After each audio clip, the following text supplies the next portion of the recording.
We'll start the recording. Okay, guys, welcome. So another group call. Something a little bit different this week. I've been buzzing all day for this one. I was making the slides earlier. Super excited. I know a lot of you guys have been really excited too. So in this call specifically, this is all going to be around running. So whether you've just started running or you're looking to start running, you're in the right place. So I'm going to introduce you to my running coach, Bob. Bob will introduce himself, tell you guys a little bit about him, his background, and yeah, Bob, you can take over, mate. Okay.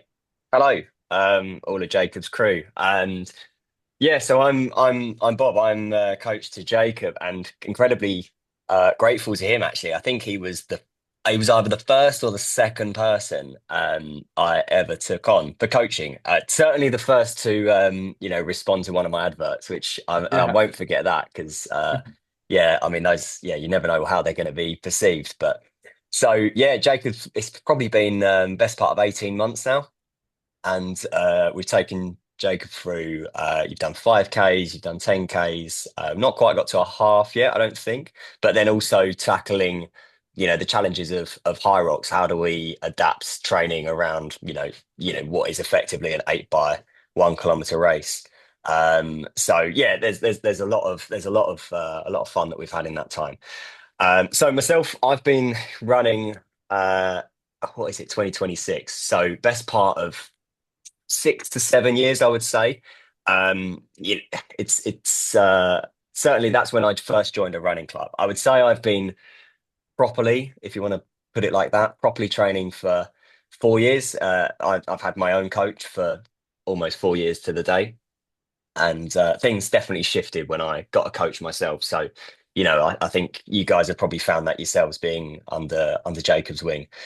I actually started off with a very brief period in triathlon. So kind of got into running, then I did a bit of swimming, a bit of cycling, really loved that. But it was actually my coach who recognized in me that my running was particularly stronger than my swimming and my cycling. And he's also a running bias guy. So so the story goes, he gaslit me and gaslit me. And then eventually I did give in and switch to becoming a runner. So yeah, the story from there has been, I went the kind of tagline is that my half marathon went from 123 to 115 to 112 to 109 and finally to 106. That was last year.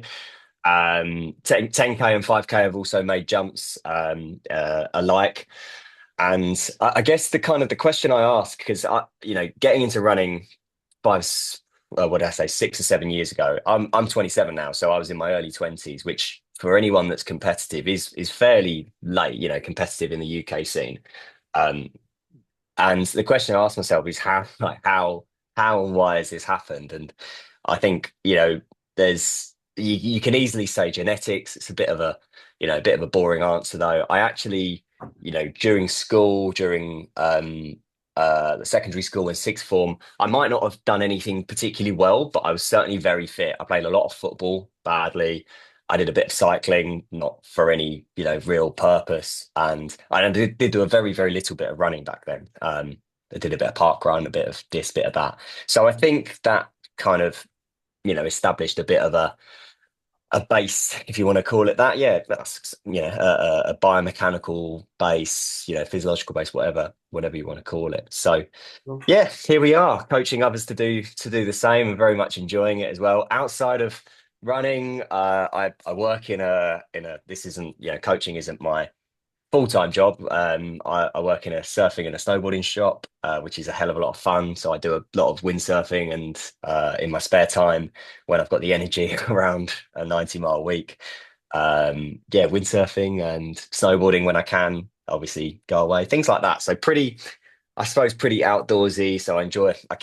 I guess that's why I just love going out running as well. Gets me outdoors, even in the shitty weather. I'm down in Essex and on the coast, so yeah, that's me. I don't really know how much or Oh, how that's perfect. much or how little to share, That's but good, I Bob. know Jacob's got some questions lined up. Perfect. I was going to say, mate, as well, just because a lot of the people I'm working with here that are on this call are going to be working more towards 5K, 10K goals. Um, Mm. where are you at currently, just for reference, with your 5K and your 10K? And where were Yeah. you on? So your first race, your first ever 5K and 10K versus where you're at now. So this answer is going to sound a bit jarring because as I referenced, I was particularly fit at school, and I recognised when I got into running, you know, I had a bit of I had an easier journey than others do. And there's no, I don't, I'm not trying to not trying to blow smoke up my own arse. So just to make that clear, my first 10K I think was I did one by myself, and I think I ran 46 minutes, something like that. So, you can see what I mean. There was obviously a sort of foundation of fitness that I'd had from school. And, people call this talent, whether it's genetic talent or from, growing up fit, everyone's got sort of an inherent level. Yeah, I ran that. I think my first race was 42 minutes. I then jumped, yeah, to 38, 34. Now I'm at 30.04. And I've done that twice as well, which is yeah, a little bit frustrating, I'll admit. But yeah, 30.04. And then my 5K, yeah, that I mean, I remember the good thing, and I think the reason I enjoy coaching is because all of these improve, the journey I've been on is in very recent memory. So I remember breaking 21 minutes. I remember breaking 20 minutes, and all of the barriers that have come between then and now. So now I run under 15. I've run 14:48, 14:47. And so the enjoyable thing about coaching is that, if I've got a guy who's trying to break 17 minutes, I remember very clearly doing that myself. And so there's a level of relatability, empathy, whatever you want to call it. Same goes for the half marathon, same goes for the 10K. I've been on those journeys, and I have run a marathon as well. I should, mention that I've run a marathon. I would say it's not forefront of my mind because it's my least competitive time. It's outdated, but I ran London in 2022, and I ran 2:48, which was an incredible experience. Really, really fun day out, even if it was particularly painful. So yeah, that's kind of the journeys that I've been on over those times. And I've also, if this is probably, a little bit beyond what your guys are thinking of, but part of the strategy that my coach has employed with me is getting faster at the very top end. So not even 5K, above 5K. So I have actually then raced 3,000 meters, 1,500 meters, 800 meters. And believe it or not, I have last year and a half ago, I did run a 400-meter race, which was the most stupid, I like ridiculous distance to run. As a half marathon runner, to run 400 meters is just like a complete imposter syndrome. No, it's cool. Mate, them times are crazy. But like you say, everyone starts from somewhere, whether you start at wherever you're at now, maybe you run a 10K an hour and 20, whether you run it in 40 odd minutes, it's fine. But the purpose Yeah. of this call specifically, guys, and this is the way I wanted to think about it, is Bob is gonna mainly host this call and help you guys as much as he can with your running, whether you want to get into running, if you've got any questions around it, or you're currently running and you want to improve your times. Um, Mm. that's what we're going to be focusing on today. So we're going to come back to this bit at the end, just because Oh, obviously just sorry, time. just to quickly add to add what you said there. The Yeah, nice thing, the typical conversation I have with I bump into a local club runner, and I'll say, "Oh, have you done any races?" They say, "Oh, yeah, I did this 5K. Oh, but I don't run like your time." And I almost kind of wince because, yeah, who cares? Like I'm not. I know that. I know. This could be a senior. This could be a guy who's in his 60s. It's all relative though. The thing about parkrun, everyone's there pretty much trying as hard as each other. Someone's going to be running 16 minutes. Someone's going to be running 28, 38 minutes. Everyone's trying as hard as each other, even if it's for a goal that is slightly different. yeah, It's always meaningful to each other. And the nice thing about running, and you'll know this, Jacob, from the coaching that we do, is that I very much instill, or I try to get people to pay really close attention to the effort they're putting into running, rather than the pace, the heart rate. It's learning how running feels to you. Running at, we put them into zones: zone 1, zone 2, zone 3, which everyone will have heard of zone 2. and it's understanding what zone two feels like. So I go out running today and it's a completely different pace to what I ran last week. But that's because today I feel a bit fresher, not quite as tired. I slept well last night. And yeah, yeah, no doubt We'll this cover will this. come Yeah, up yeah, again yeah. in the call. But Yeah, yeah. yeah, No, spot on. Right. Here's how we're going to do it. We've got questions. I think on each question, just conscious of time, Bob, because of how many we've got, I reckon okay, try and condense your answer into 2 minutes on each question. Just okay, because I'm sure there'll be questions at the end. So I know you against like the to go in, clock. yeah, you're against the clock. I know you like to go into detail, but when we get to 2 minutes, I'm going to tell you, and I want that to be like a bit of a challenge to really push the answer. Okay, So the first one I hear, and by the way, some of these will be from clients, so on this call, some of okay. these might be that I've thought of. But what's the biggest mistake that you see new runners make?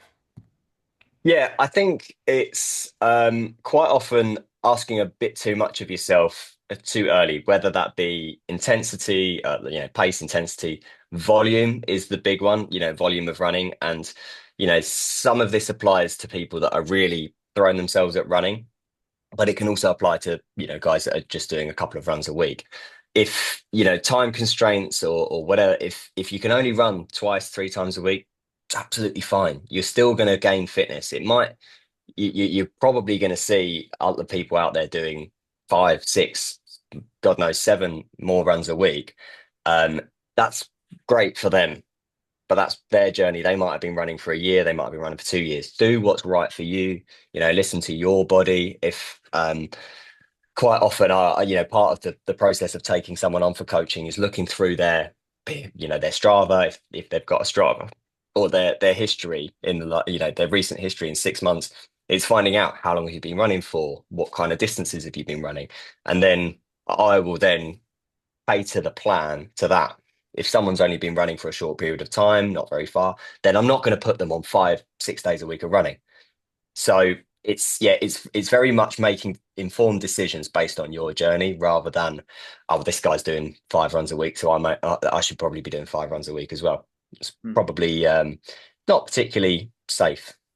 Yeah, spot on. I agree. I think what happens a lot, Bob, with the clients I'm working with is a lot of them start running, they're loving it, they're feeling motivated, and I see it a lot where people bump up their volume quite a lot. So they've gone Mm, from never running to in a few weeks they're yeah. now trying 10Ks The or the typical like guy that's just got into running, you see their graph on Strava goes up, up, up, up, up, up, yeah, and then suddenly down yeah, because something's gone bang. And it's just about exercising discipline, which is we're in the fitness game after all. We all know to be disciplined, be it in the gym, the out on the roads, doing your stretching, things like that. So yeah. yeah, definitely Oh, discipline.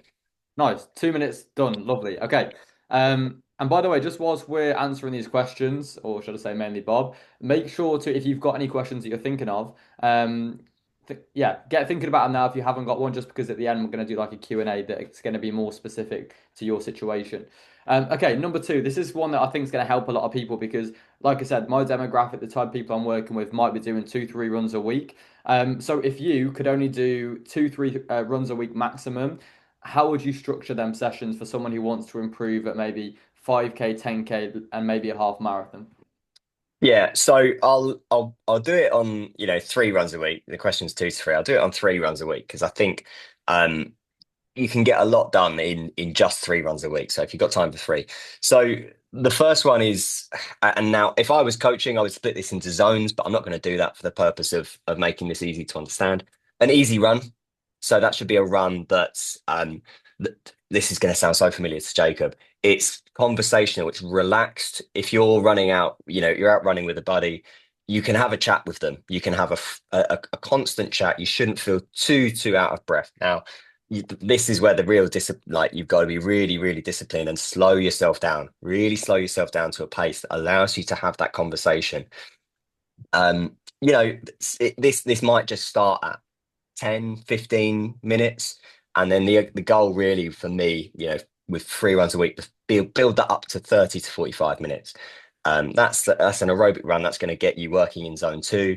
And that's going to be building the strength in your heart, some resilience in your muscles. The second run would be a bit more of a quality run. So this might just be a few intervals. And I'm not going to be specific on the paces because really, I think what you would want to be doing is varying the pace week to week. So, one week you might run at, let's say what I would call a zone three pace, the following week, maybe a zone four pace. Obviously, that kind of level of detail you would discuss with your coach, you discuss with, you do some research and come up with, but, definitely a quality run of some sort. And then the last one would be a long run. You again, easy pace, same as the previous one, but we are aiming to have to spend an extended time on our feet. So really, we'd be looking to start this run, get on your feet for a long run. Could be the 30, 35, 40 minutes. The goal would be build that up to an hour and beyond an hour. Now, if you're training for 5K, 10K, and you're really a few months down the line, you're getting really consistent. I wouldn't say you have to go far beyond an hour and a half. So that's something like the goal would be 60 to 90 minutes is key. And you notice I say minutes instead of, a time, a minutes time target instead of a distance target. I think that's really, really useful because it's going to take someone a lot longer to reach a distance target than someone else. Whereas actually it's time on feet that counts. It's not, your body doesn't know how many miles it's covered. Your body knows time and intensity. Yeah, I agree. I I bet that think was over 2 minutes, wasn't it? 2.5, but that's all right. I think Ah, yeah, well, I think the way I program with clients as well is quite similar to what you said. Like, I'll typically have if someone comes in there, they're quite new to it. Let's say they are doing three, which I don't think many people are doing three. They're more towards like two.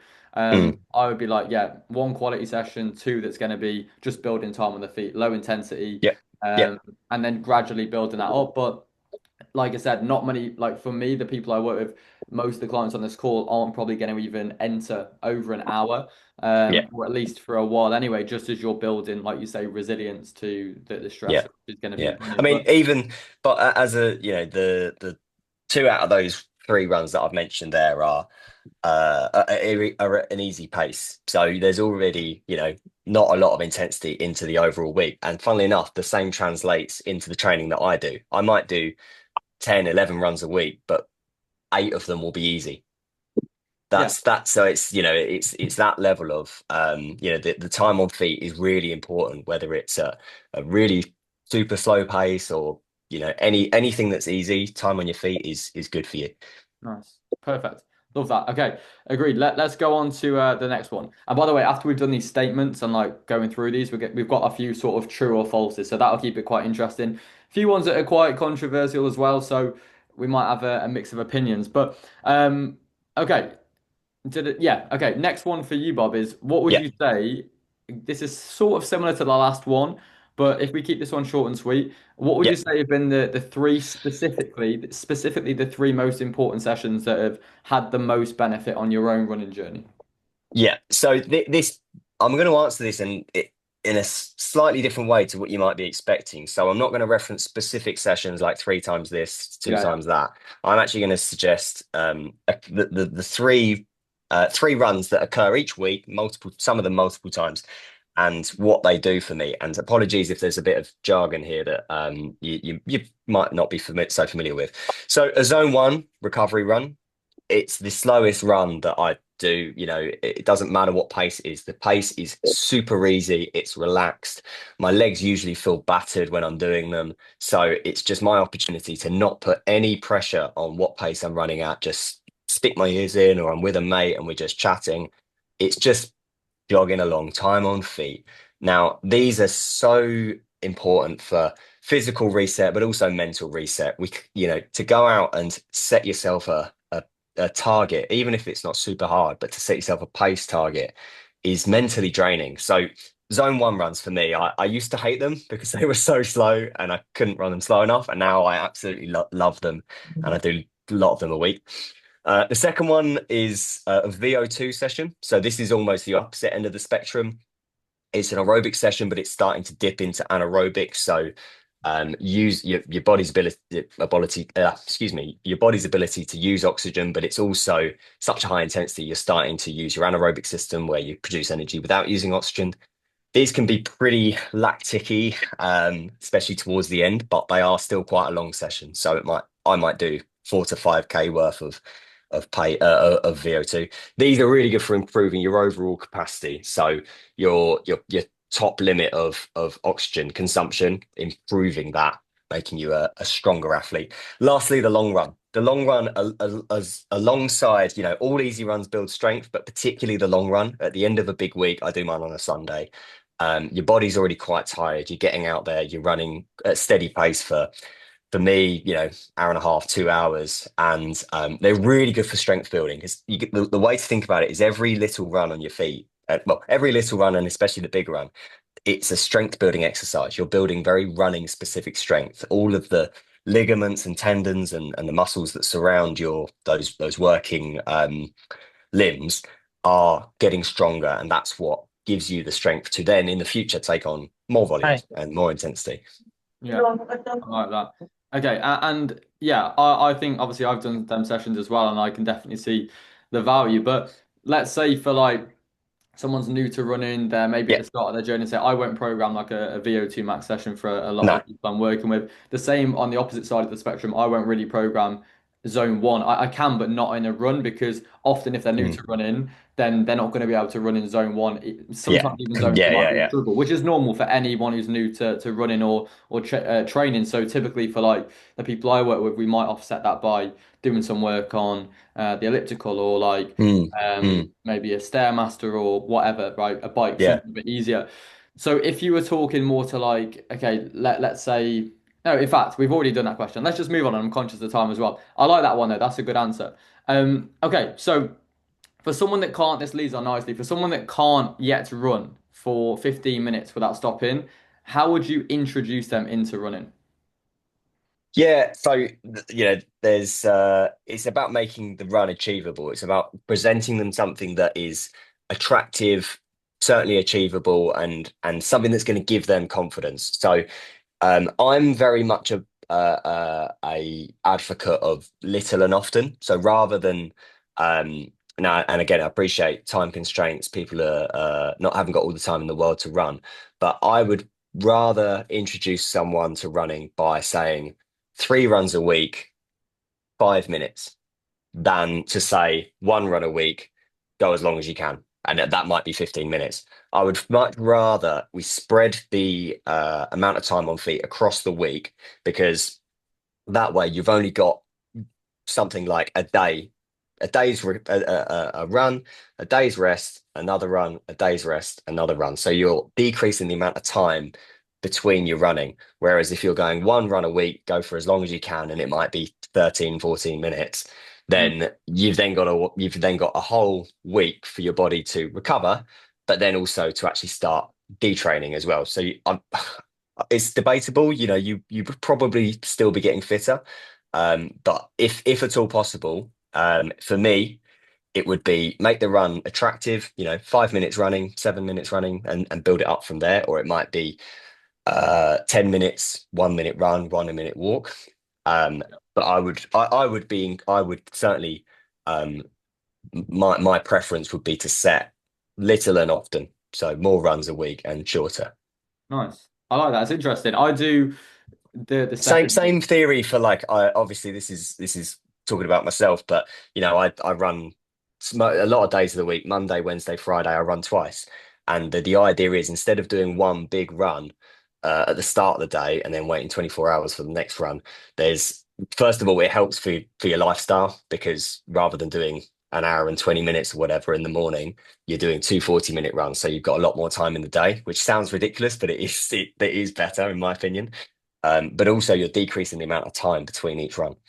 Yeah, I like that. I've Quite a marginal programmed. thing, but Yeah, I've programmed like for a lot of clients who are into it, what you said about like the sort of run walk. I think that walk works quite well because yeah, if you build a little bit more time actually exercising as well and just getting you into yeah, the rhythm. So no, I like both ways. Interesting, mate.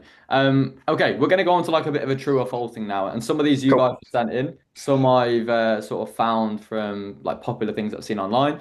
Let's go. First one, true or false? If you want to get faster, every run should feel hard. And let me just elaborate on this one. So I've had a few clients that when I've tried to introduce lower intensity work, steadier state cardio, especially running, they often get the question of like, I don't get it. Surely if I'm running faster more frequently, that's gonna align with getting me faster. So first of all, true or false, and then yeah, maybe elaborate on that one, mate. Yeah, I think I've given the answer away to this pretty early on in this chat conversation. Yeah. Yeah, false, definitely false. I spoke about zone one running. I appreciate that you guys aren't going to be splitting it up in one and two. Just call it easy. Just Yeah. call it easy. Go out, get some time on your feet. It might be, if we're talking a scale of 1 to 10, we talk about RPE, which is rate of perceived exertion, which is basically 1 to 10 scale. How hard is it? We're talking like 1 to 3 maximum. And that's how it should be. Generally, you should be feeling, yeah, pretty relaxed. You can focus on something other than the run. You can focus on your podcast. You can have a conversation with someone. Um, the time on your feet is going to get your heart pumping. It's going to be getting you, certainly getting you fitter, no doubt about that. Perfect. False. Love that. Perfect, Bob. Yeah, no, I completely agree as well. And I think that a lot of people, like especially like I said, I spoke to are very eager to want to do them high intensity sessions and the efforts that are going to feel like you finish and you're absolutely knackered. But yeah, typically that's going to lead to you're a bit overworked and injuries occur, and I completely agree. Yeah. Yeah. Okay, this one I actually heard this morning. I took a screenshot and added it straight away. And by the way, I've obviously had clients before that have ran and have like their knees are hurting the next day. So. And by the way, this is even when maybe introducing like say a couple of minutes walking, couple of minutes running, and doing a few of them. So nothing too Mm. demanding at all, especially for specific clients. But yeah, true or false, running is bad for your knees. I'm going to try and give a straight answer. I want to say false. I truly want to say false. And I think you'll hear a lot of the older generation say, "Oh, running's really bad for your knees. Look at this person. Look at that person." Let's consider our understanding of the body, how much training it can tolerate is a lot better. The shoes that we wear on our feet are far, far more forgiving. If you ever, Google, some of the first Nike shoes, they were like wearing plimsolls and calling them running trainers. So, the shoes are a lot more forgiving these days and can, transfer a lot more load into the shoe rather than through your joints. So I don't, I wouldn't say it is, I wouldn't say it's a binary answer. I wouldn't say it's like a yes or a no. It depends on a few factors. What I would say is if Sebastian Coe is still running today in his 60s, which he is, then there's not many people on the planet that have done more running than he has. So it can't be that bad for your knees. Yeah, I always find this one an interesting one because I feel like for people, if they are heavier, like it can be like very demanding, and then you might get Yeah, your knees, right? And maybe your yeah, hip, that's quite common. But again, like you have to assess where you're at your stage within your health and fitness journey and decide, yeah, okay, maybe I can still train my heart, my lungs, and everything that comes with that. And yeah, maybe opt for yeah. something different, like a bike. As the weight comes down, then I can maybe move into running. But running, in my opinion, it isn't inherently bad for your knees. No, no. A lot of people that sort of talk about this forget that say a lot of people that say I work with, um, if they weren't to do the running, because they're not doing anything crazy, they're not running hundreds of miles a week, they're just doing a few runs here and there. That's going to be a lot more beneficial for their health than if they were to do the opposite of what they were doing when they first joined me, which was no Mm, running, no exercise. So, yeah. yeah, I agree. Also, I think calls into question the progression that you follow, and this links back to what we were talking about earlier Yeah, in not asking too much of yourself too soon. Your body needs time to build the strength around your knees, those ligaments and tendons that I spoke about. Your body needs time to strengthen those structures, the muscles around them as well. yeah. With stronger muscles, with stronger structures around those joints, you should be more comfortable when running. And so, whether that takes, you know, a few weeks, a few months, a few years for some people, it's just about not asking too much of yourself too soon, and you should be able to protect your joints. Definitely. And just a quick one on that one as well, Bob. For anyone who is suffering with a bit of knee pain when they start running, what would your advice be to them? Well, symptoms depending, see a physio like that, and that goes for not just anyone that's beginning. My almost straight away is to find a physio, particularly one um who advertises or suggests that they're some sort of running specialist. I don't want to get down a rabbit hole, but there's lots and lots and lots of physios out there. Some of them will be team sports, some of them will be you know, respiratory. If you can find yourself a running physio, that's fantastic. They can give you the right advice based on that. But I listen to your body. Yeah. Really, it's not pushing yourself too far beyond symptoms allow you to. If you're going out and it's hurting your knees to run, then stop, give it a rest, get on the bike instead, go for a swim, Yeah. and with time and a bit of discipline and consistency, you should be able to get a fairly good understanding of how your knees are responding to the running, and hopefully over time, as you strengthen them, they become a little bit less symptomatic. Perfect. Okay. This one we've already sort of covered. Running slower will make you faster over time. That's sort of the same thing. This is an interesting one. This next one, I heard a few people saying this. What are your thoughts on, let's say, if we're gonna like summarize a beginner, if we say someone that might be able to run, I don't know, an average sort of part run time, right? And they were just getting into their running. Do you believe that that person should or shouldn't be doing speed work? Yeah, I think it's you can tell that I have a few fundamental principles that I follow with coaching, because the same sort of themes pop up. And on this one, it's introducing them to the more intense work in a moderate way. It's not going from zone one to VO2 in a matter of weeks. It's going from zone one, we then start doing some zone two. That generally comes in quite quickly. We start with a zone three. And again, I appreciate this isn't going to be, we call this tempo. We start with, an intensity that is, let's say, 5 to 6 out of 10. We get settled with that work. We make sure we're comfortable with that work. We understand what kind of effort level that zone three, that tempo work requires. And then and this is a decision I very much make on the fly. Once I'm comfortable with the work they're doing there, we then move up in intensity. So it's, yes, absolutely, they should be doing speed work, but it's not throwing yourself at some really really hard VO2 sessions for your first session. It's about starting with the more gentle stuff, and also volume as well. Start with let's say you're given kilometer reps, or you want to do kilometer reps for your first bit of speed work. Do three. It might not be a lot, but it's a start, and it's still gonna get you. It's still gonna benefit you. Also, beyond fitness, you doing a bit more speed work, you can also there's biomechanical gains to be had. It improves your form by running faster. You run a little bit further onto your toes, and gets your body working a bit more plyometrically. Yeah, I agree. I quite like, yeah, tempo runs for people who are getting into it. But what I remember one of the runs you gave me was like a progression run, like an LT1 progression, which is Mm.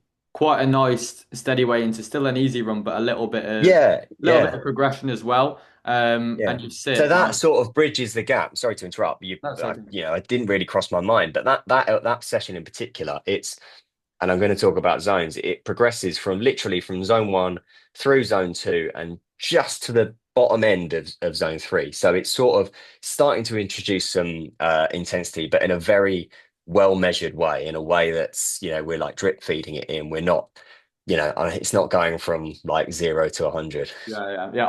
I've used that with clients, and obviously tempo, which is yeah, and like you say, it's like three intervals of it. It's nothing crazy, like 3 5 minute intervals, whatever, nothing too drastic, and it just yeah, drip feeding you into it. I agree with that one.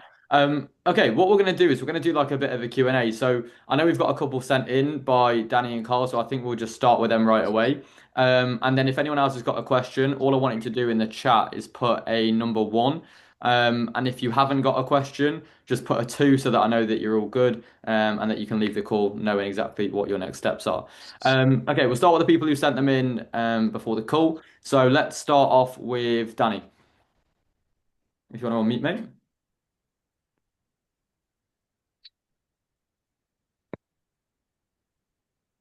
Ah, there we go. there we go, mate. I'll let Bob take over. Righty ho. Bear with me 1 sec while I get it up. It's all good, mate. Not a problem. So it was for me. So I've done the 5K park run, and I've booked in for the 10K Race for Life in May. Mhm. So what I was wondering was like sort of what's the best way to increase that distance between now and May?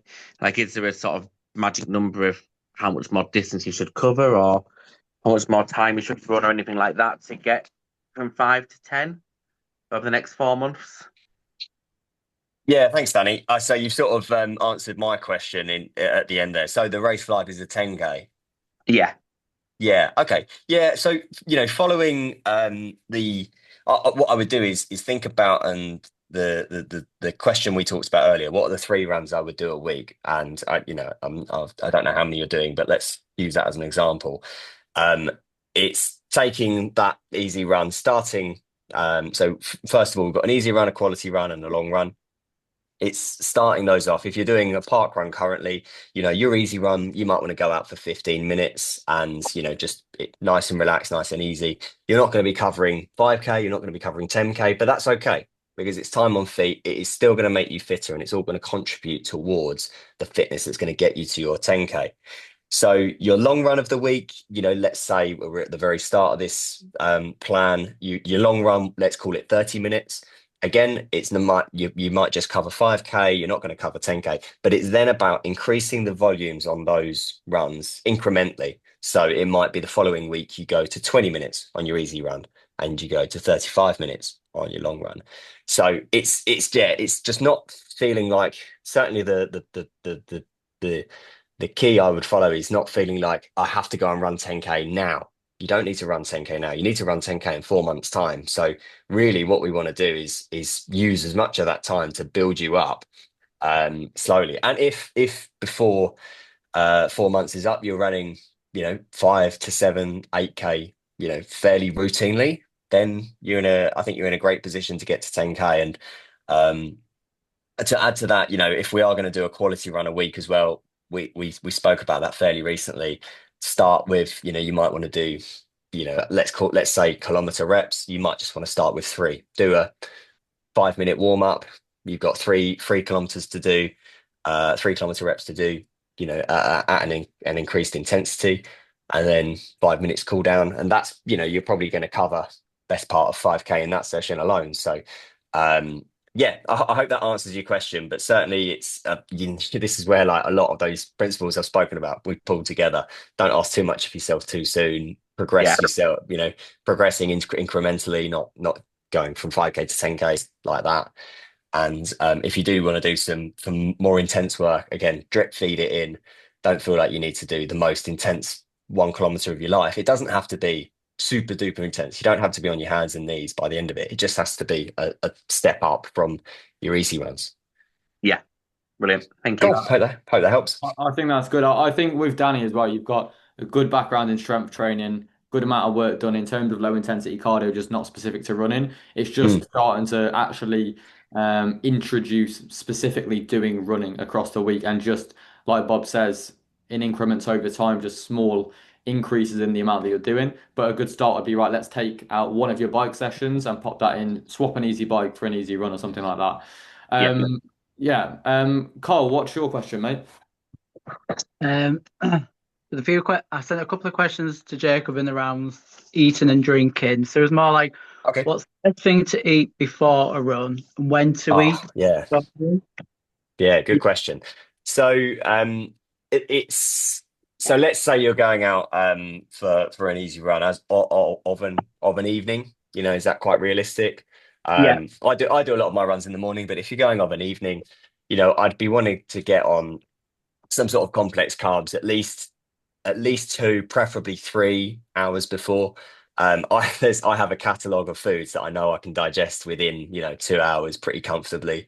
yeah, So if I'm in a pinch, I know that I can have like a porridge pot within an hour. But really, what I'd suggest is if you can have 2 to 3 hours some complex carbs, and then as you get closer to the run, you don't want to be if you're getting hungry, you don't then want to double up on the complex carbs. And good examples of those, by the way, porridge, potato, pasta, that sort of thing. And then if closer to the run within an hour, if you're getting, a little bit hungry like I do, I'd be thinking something really simple that digests quickly, banana, bit of yeah, peanut butter. Um, Generally my go-to is a banana. I'm quite plain and simple. Like I stick to what I know, and within an hour, a banana always goes down really well.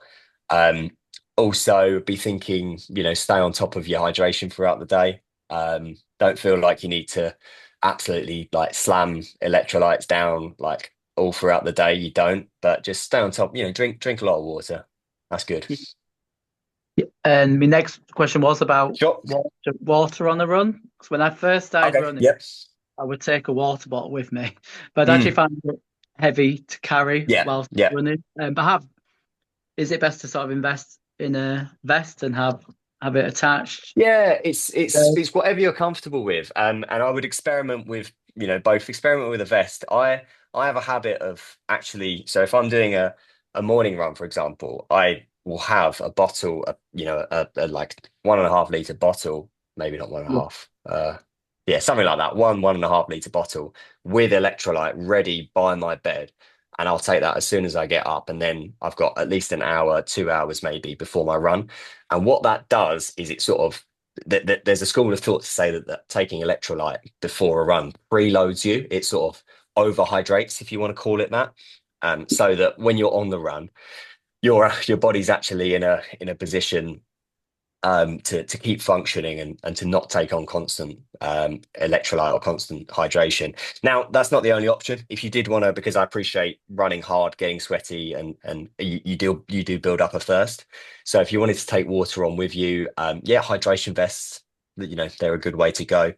The bottle, I've not used one before, but the bottle with like a handle through it is like the classic, marathon training kind of look.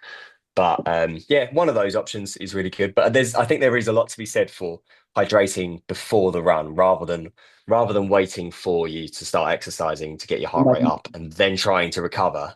It's actually getting it in beforehand. Yeah, lovely. I Yeah. had one more question. Is that all right? Sure. Yeah. Far away. So is it best to train on a treadmill or outside, or is there any difference? Good Yeah, question. really good question. People Yeah. call it treadmill online. So I quite like I've come to like the treadmill more. Granted, I do quite a lot of running, so any kind of variety is good. So what I would say is, considering that we generally train for events that are going to be outside, right? No one's going to be training to do an event on the treadmill. Even Hyrox is inside, but it is actually running a circuit. It's not on a treadmill. So what I would say is use the treadmill in moderation. If the weather is really, really, really bad and you can't bring yourself to go outside in the rain, then by all means, use the treadmill. That's what I do. Yeah. But what I would say is don't get in the habit of only running on the treadmill because it does feel different. It does feel different. It's a lot softer. You want to retain the feel for the roads. You're going to get a lot more, you're going to get a lot more power in your stride out of the roads because the road doesn't absorb as much of the energy. So yeah, treadmills are good. I've got no reason to hate on them. I do some of my harder runs on treadmills as well. They're a useful tool, just in moderation. That's lovely. Thank you. Lovely. Just Cheers, adding guys. on Nice to to that meet as you. well. I think we said me and Bob actually had that conversation earlier, and Bob was saying that, and of course it makes sense when you're on the treadmill. Like you've got, if we look at all the different variables that can impact a run, we're just in one place, right? We're just on a treadmill. We're in the same environment. We can keep the same pace. We have control over the paces. We have control over the gradient. In comparison to when you're running outside, maybe if you want to do an easy run, but then your area is quite hilly like mine, that can often make an easy run feel quite challenging. So Yeah. also taking that into consideration when choosing maybe whether to opt for a treadmill or a run outside, depending on the type of run you've got, and of course your ability, because of the many different variables that can impact like the effort level during the run. Totally. Okay, next we'll go Gemma. Hello. Hey Gemma, Hello. I'll let Bob take over. This might be a controversial one as well. I hear different things from different people. But where do you stand on having the gait measured and a different type of running shoe? Because I was running in neutrals. My Achilles hurt. I went and got my gait measured, spent a lot of money on some overpronation shoes.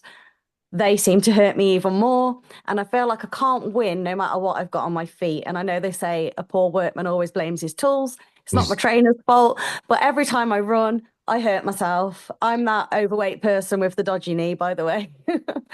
So, what Um, can I do to actually stop hurting myself? And are the shoes an issue? Cool. How many shoes have you tried? Three different pairs, two neutral, one overpronation shoe. And when you go for a run, are they how long are you running for typically? When I initially injured myself, I did a 10K, but I didn't really Okay. build up to that gradually. I did a 5, the following week I did a 7, and then the following week I did a 10. So I was a bit Okay. silly. I didn't train for it. Okay. So that initially hurt me, and it seems to be since then that I get pain. Yeah, I've because been to a my sports masseuse. yeah, and I don't want to get too in depth with the injury specifically, but Achilles injuries, I'm actually suffering with some sort of Achilles thing at the moment. They are very sticky, and so it could it could perhaps be that it's taking a bit of time for your Achilles to recover. Tendons recover really, really slowly because they've got poor blood supply. So Yeah. it could be that you've suffered an initial injury with your Achilles, and actually, rather than all of these different shoes giving you problems, it's the Achilles that is still in a bit of a vulnerable state. Now, that's not what your question was. Your question was on gait analysis.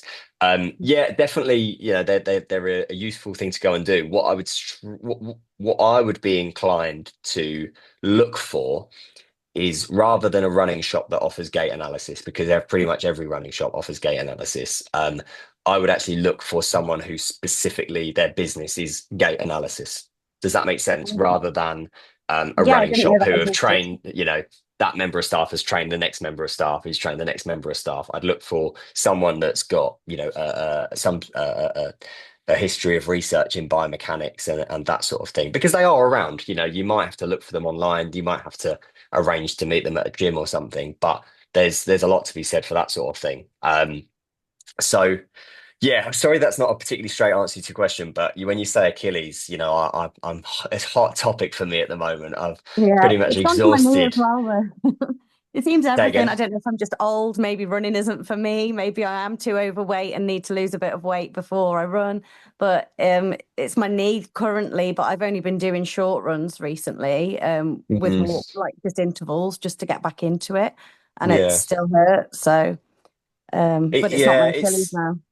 it sounds like it could be, perhaps you need to take a step backwards before you go forwards again, address things like the knees and the Achilles, and whether that's through strengthening.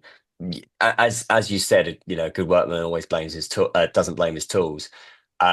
So yeah, considering you've tried three shoes, it could be that you have a look towards, the biomechanics side of it, and strengthening. Okay, that's really useful. Thank you. No worries. Cool. Okay, and then we'll go Ben, but just before we go Ben, just remember if you've got a question, guys, just put a number 1 in the Zoom chat. If you haven't got a question and you're all good, just put a 2 just so I know who to go to next. So Ben, fire away, mate. Thank you. So I've done a few 5Ks and I'm working towards a 10K, 17th of March.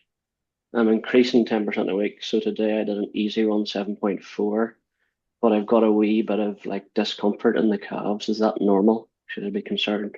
Or should I start doing some stretching, or what do you think? Yeah, thanks, Ben. Describe the, sorry to, just press you on Yeah. it. Describe the discomfort. Describe it. It's like it's not sore, but when I move on it, like I feel it. That makes sense. It's Yeah, not like a sharp, it's so, like a dull pain. yeah, no, it's not. Yeah, I know exactly what you mean, and that's not Yeah. uncommon at all. So don't feel like you're the only Okay. one. Your calves absorb greater than 4 times your body weight through each step. Wow. So particularly the lower part of your calf, which is the soleus muscle, um, that connects through to your Achilles, absorbs a hell of a lot of load each time you step on it. The way that a really good physio described to me once with regards to running is like each step is like someone scratching you on the arm. If someone scratched you once, you think what the fuck, but it wouldn't hurt you. If someone scratched you 10,000 times, it's gonna hurt. So running is sort of like that. Now that sounds quite extreme. It doesn't do that much damage, but having sore calves as an umbrella term, be it stiff, tight, sore, all of those things, it's certainly not uncommon. What I would be doing to combat it, or just try and stay on top of it, is have you got a foam roller? use a foam roller. Mhm. So that's like it's Right. exactly what it sounds. It's a foam cylinder, or quite often they come hollow these days and they're more plastic. And the idea of it is that you roll your calves over this cylinder, and by all means you can roll your quads, your hamstrings, your glutes, but particularly your calves. And what it does, it just promotes blood flow to the area. Scientifically, it promotes blood flow to the area. There's not a whole lot of backing to say it improves recovery. So if you asked anyone that was really finicky on that sort of thing, they'd say, oh, they don't really actually scientifically have any benefit. But we all use foam rollers. I use a foam roller. The best runners in the world use foam rollers. They do, even if it's by placebo, which I don't think it is, but they do help to keep your muscles loose, keep blood flow to the area. And also they're quite cheap. You can pick up a foam roller for not much money at all. Second to that, or equally with that, keep on top of your stretching for your calves, because again, they absorb so much load that they are really vulnerable to becoming very tight. As are mine. Mine are like ridiculous compared to a lot of my other friends who are runners, do the same amount of running as me. My calves are so tight, and I've had to really work on it recently because it's exacerbated, an issue in my Achilles. So, yeah, don't think that you're alone. Everyone in Okay. one way or another, especially at the start. I remember having phantom, dull, dead feeling calves back at the start, and I think there is a process of adaptation when you start running that you just have to sit through. Sure. Great. Thank you. Hope that helps. Cheers. Okay, cool. And I think final one, which is just like I say, guys, if you have got a question, put a number one in the chat. But I think we'll go Martin to round up. Oh, you're right. All right. Recently I booked onto the Chester 3 series, so the 10K, half and full. I've got no issues with the 10K. It's just, how do you approach race day? Like, is there a certain pace that you start to run, or do you get what I mean? Is it your heart rate, or Yeah. I would be first of all, if you're not aiming to run a time goal, yeah, which if you are running to run a certain time, then obviously there's a pace target to that you would train towards. But if you're just entered the race, you're in fairly good shape, you just want to get through it, then I would just be running at measure your effort at the start of the run. Make sure you set out a pace that's quite comfortable. Compare your effort to the runs that you go on in training. So if you go on a 5 or a 6K run in training at say a 2 or a 3 out of 10, then I would aim to go into the race and match that effort level, because as much as you might not have run the 10K distance in training, race days is a completely different experience to training. So it's entirely likely that you'll continue to run that pace. And then for the half and the full, you would ordinarily expect to be running slightly slower than that. Again, it would take knowing what sort of runs you're doing in training to give you a precise number. But you would, yeah, again, I would think about the training runs that you do. So think about your long runs, and measure you gauge your effort level on the race day compared to what you do on a long run. If you know you can do a long run for 15K, 18K, then I would aim to run at a similar effort level on race day for the half. Does that make sense? I hope yeah, that's it does. Yeah, I think yeah. like I've done 10K before. Yeah, nice. Obviously I haven't done a half or a full, so that Okay. just scares you out of me a little bit. But it's just working up to it, and yeah, like you say. You'll learn a lot from the training. That's what I'd say, Martin, is that, it's if especially if the races are quite far down the line, then don't panic about it now. You've got plenty of time to train for them. I don't know when the races are. But you'll learn a lot from the training. You'll learn a lot about, the effort level. You'll also get fitter. Don't discard that fact as well. You will get fitter. So I think when the day comes, it won't be quite as daunting. Yeah, the full marathon's in October and the half's Yeah. in May, so there's still quite a lot Nice. of time. Yeah, nice one. Yeah, fantastic. No, Best that's of it. luck. Thank you. Amazing. Okay. Don't think anyone's got any other questions. So yeah, Bob, thank you for joining, mate. Appreciate all the tips, all the advice that you're giving out. For Anytime. people that want to follow your journey, learn more about you and what you do, where's the best place to find you, mate? Yeah, it's on Instagram. My name's Long Distance Bob, and on Strava, I'm Bob Stall. But you can find that on my Instagram anyway. Perfect. Cool. All right, guys, I'm going to end the Zoom call now. I appreciate you all joining. For anyone who's watching it back, if you've got any questions around what we spoke about today, definitely message Bob on Yeah, Instagram. ping me a message by all means. Don't hesitate. Perfect. And yeah, guys, I will catch you all soon. Thank you for joining.